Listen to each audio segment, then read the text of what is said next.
Welcome to the journey of India's most cherished leader Atal Bihari Vajpayee ji. एक poet, एक राजनेता और बहुत बड़े देशभक्त, and also the first non Congress prime minister to serve full term. From his humble beginning in the Gwalior to leading the nation in the most turbulent times.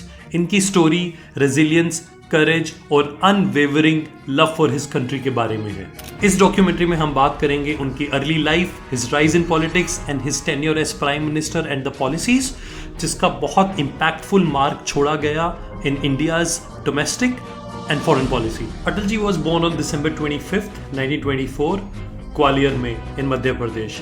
लेकिन उस time in the 1924 this was the princely state under British empire. उनका birth हुआ था एक कन्याकुब्ज ब्राह्मण family में, जिनमें उनकी माँ का नाम कृष्ण देवी और उनके पिताजी का नाम कृष्ण बिहारी वाजपेयी, जो एक प्रोफेशन से स्कूल टीचर और एक पोएट थे। इनके पिताजी का लगाव लिटरेचर और पोएट के साथ जो था वो अटल जी के ऊपर साफ दिखता था। Atal ji was one among the 7 siblings। उनकी जो ग्रोइंग अप थी वो सिंप्लिसिटी और strong essence of Indian culture के साथ हुई थी। अटल जी की एजुकेशन स्टार्ट हुई थी सारस्वती शिशु मंदिर इन Gwalior, then to Gorkhi school और फिर विक्टोरिया कॉलेज, जो आज के टाइम में जाना जाता है Maharani Rani Laxmibai arts and commerce college. इधर से उन्होंने ग्रेजुएशन करी थी हिंदी, इंग्लिश और संस्कृत में। उनकी एकेडमिक एक्सेलेंस कंटिन्यू रही जब उन्होंने परस्यू करी अपनी masters in political science from DAV college Kanpur. As a student Vajpayee ji was very much drawn to the India's freedom struggle. In 1942 at the merely age of 17 Vajpayee ji को और उनके भाई, जिनका नाम प्रेम था, उनको डिटेन किया गया during quit India movement for 24 days। और उसी टाइम वाजपेयी जी का एसोसिएशन RSS के साथ भी हुआ था और इन्होंने ज्वाइन किया था एज अ वॉलंटियर और स्वयं सेवक, because he was impressed by the RSS ideology. उनकी आइडियोलॉजी थी discipline, cultural unity and social service. और उन्होंने RSS की हिंदी पब्लिकेशन जिसका नाम था पंचजन्य, उसको भी एडिट करना स्टार्ट कर दिया था। It was at that moment when he developed his skills as an orator and as a writer. उनका early exposure to journalism and public speaking led the foundation of the speaker then he became in the future. Vajpayee ji was not only a political leader, वो एक heart से एक poet भी थे। उनका लगाव Hindi literature और पोएट्री की तरफ इतना ज्यादा था कि वो एक उनकी पर्सनैलिटी का पार्ट बन गया था। उनकी पोएम्स पेट्रियोटिक होती थी, यानी कि देशभक्ति की तरफ, और बहुत ज्यादा मासेस से रिलेटेबल होती थी।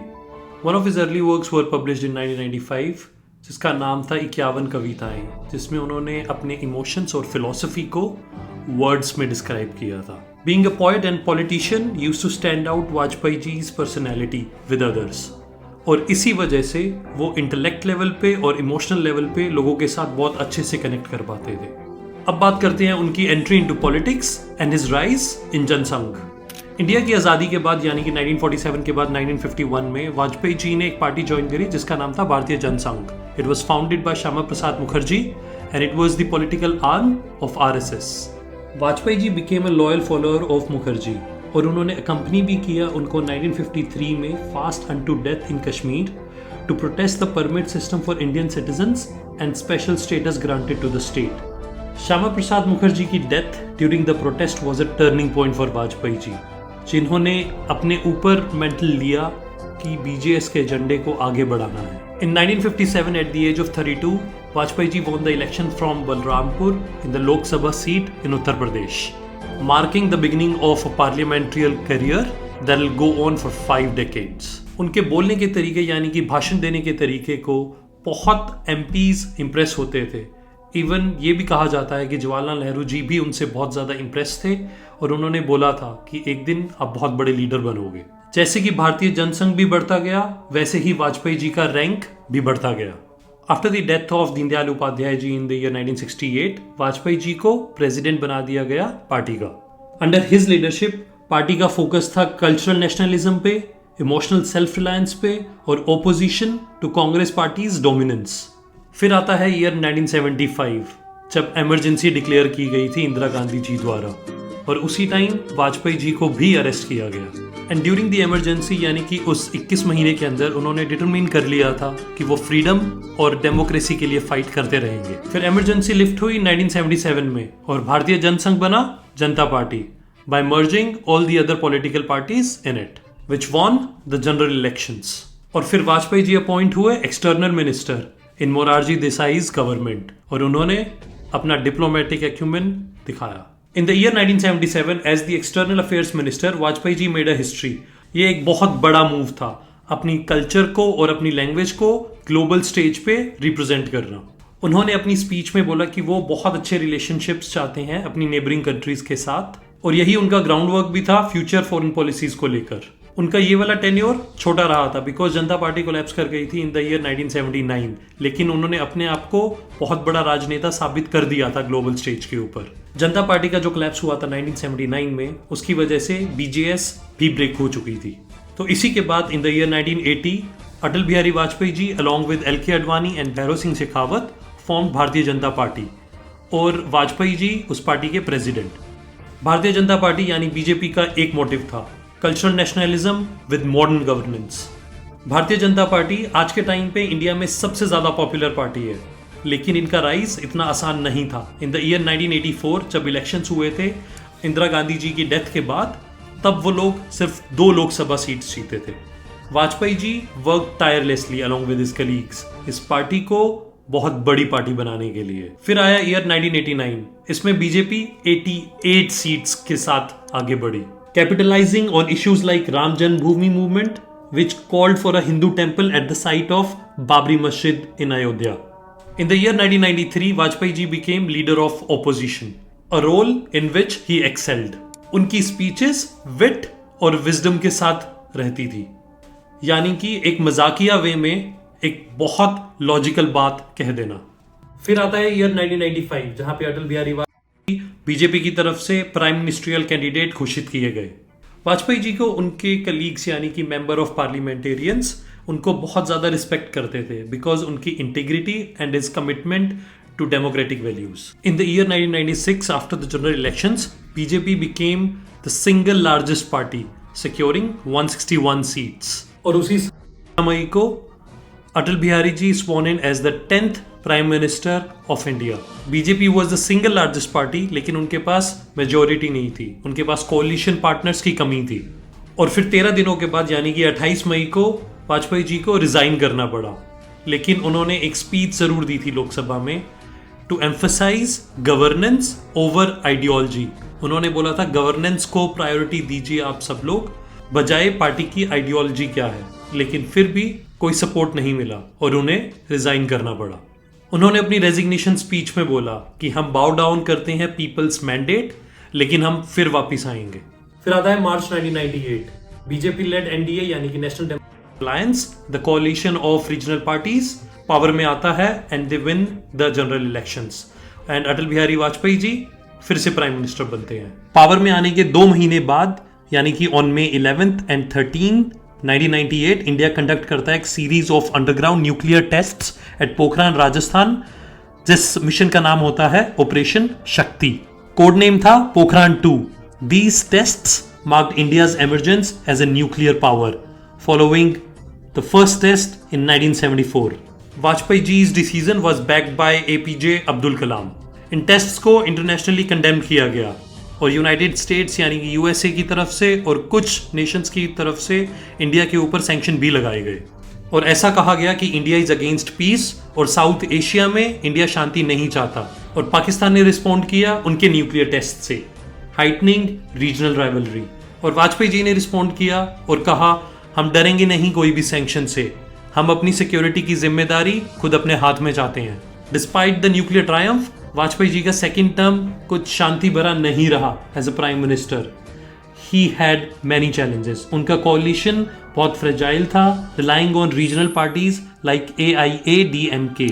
अप्रैल 1999 में AIADMK ने अपना सपोर्ट गवर्नमेंट से वापस ले लिया, leading to no confidence motion, और वाजपेयी जी की गवर्नमेंट 13 महीने के बाद फिर गई, लॉस्ट बाय जस्ट 1 वोट। 1999 के elections were the turning point, Kargil की जीत के बाद। इसको हम थोड़ी सी आगे एक्सप्लोर करेंगे।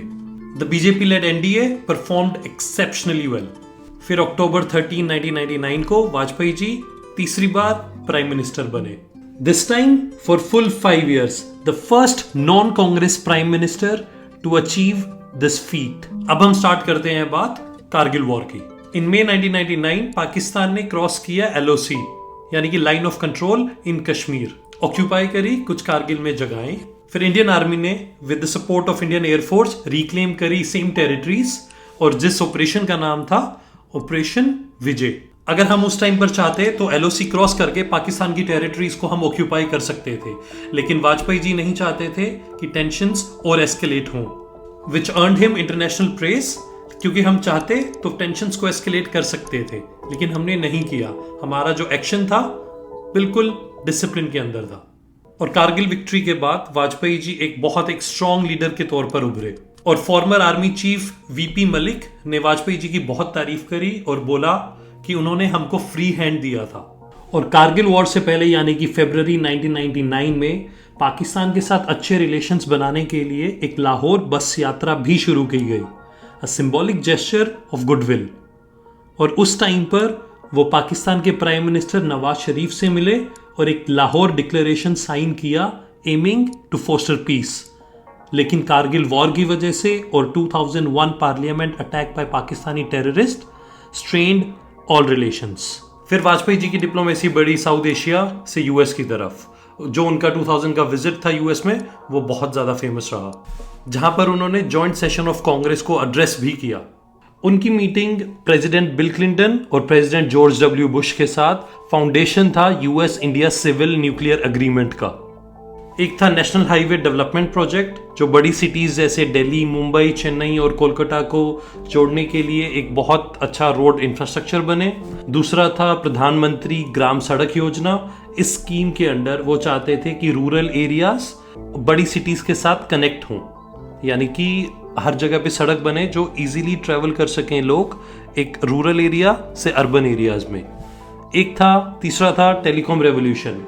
वाजपेयी जी's policies liberalized the telecom sector, making mobile phones accessible हर एक के लिए।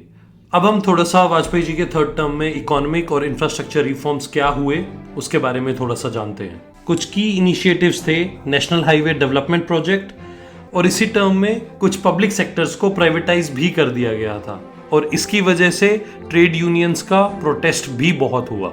Vajpayee ji's economic vision aimed to balance growth with social equity, though challenges like unemployment persisted. Vajpayee ji was a champion of social equality and empowerment.